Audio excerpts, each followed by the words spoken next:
what does it really mean to help someone? We use words all the time, like pitching in, generous, making a difference, but they carry so much meaning. Today, we're going to unpack this vocabulary through a short, really powerful story set in a soup kitchen. And believe me, it starts with a confrontation you won't see coming. We're jumping right into the middle of the action with this one line. It is tense, it's personal, and it sounds totally out of place. Now, to really get why this moment is such a shocker, we've got to rewind a bit and set the scene. So where does all this go down? The setting is absolutely key to understanding the story and all the language that unfolds within it. Our story takes place right here, in a soup kitchen. It's a place built entirely on community support, where folks can get a free, hot meal when they need it most.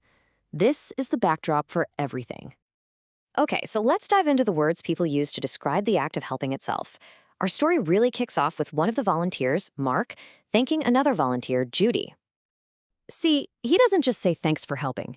He uses this wonderful, really common phrase, pitching in. It just sounds so much more collaborative, like everyone's on the same team. And that's exactly what it means. To pitch in is to join in, to help out. It's such a natural, friendly way to talk about giving your time or effort to a bigger cause. The most important thing to remember is that it implies teamwork. Mark also says Judy is being generous with her time. And this is so important. Generosity isn't just about money. It's about willingly giving whatever you can, whether it's your time, your skills, or your resources to help other people. It's really the heart of what being a volunteer is all about. All right, let's shift our focus for a second. The language we use to describe the people who are receiving help is just as important. The words we choose can carry a ton of weight, and really, they show respect. In a lot of English-speaking cultures, just saying poor people can sound a little harsh, a little blunt. It can feel like you're reducing a person to just their bank account. And because of that, there are several other phrases people often use instead. The tiny differences between these terms are what's so interesting. The less fortunate kind of suggests someone's situation is about luck, not some personal flaw. The homeless is very specific. It means they don't have a home. And the needy refers to anyone who needs essentials. But you've got to be careful with that one. Sometimes it can also imply that someone is emotionally demanding. Now, beyond just single words, English has some fantastic idioms to describe when someone is going through financial difficulty. These phrases just paint such a vivid picture of what that struggle feels like. Back in our story, Mark notices that more and more people are struggling to make ends meet. This is a classic idiom for money troubles. But what does it actually mean? This is a brilliant way to think about it. Just imagine your paycheck is one end of a string, and all your essential bills, rent, food, utilities, are the other end. If your income is enough to cover everything, the two ends meet. If not, there's a gap, and that is the struggle. Here's another powerful phrase, fallen on hard times. This one really emphasizes that there's been a change. The word fallen suggests that someone was in a better, maybe a higher position before, and has had a downturn, often through no fault of their own. And here's the bright side, the positive impact. The work being done at the soup kitchen can bolster their spirits.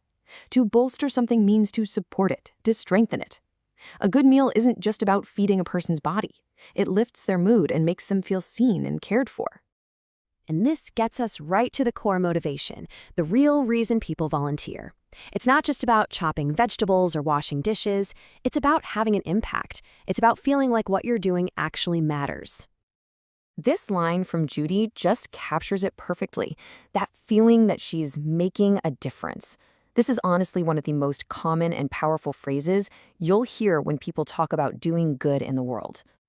So what does making a difference really mean? Well, at its heart, it's just about creating a positive impact. And that impact doesn't have to be some huge world-changing thing. It could be a big donation, sure, but it can also be as simple as recycling, or in this story, serving someone a hot meal. It's that fundamental belief that your actions, big or small, are making things just a little bit better. And that brings us to a really key takeaway here. Volunteering is a two-way street. Of course, it helps those in need, but it also profoundly changes the volunteer. It gives you perspective, it builds empathy, and it makes you realize just how quickly anyone's situation can change. Which brings us all the way back to George. The shock of seeing him there wasn't just about recognizing a face from around town. It turns out, George was a successful local businessman who had fallen on hard times. He was one of the less fortunate, who was now struggling to make ends meet. Seeing him standing in that line reminded everyone that these phrases aren't just abstract ideas.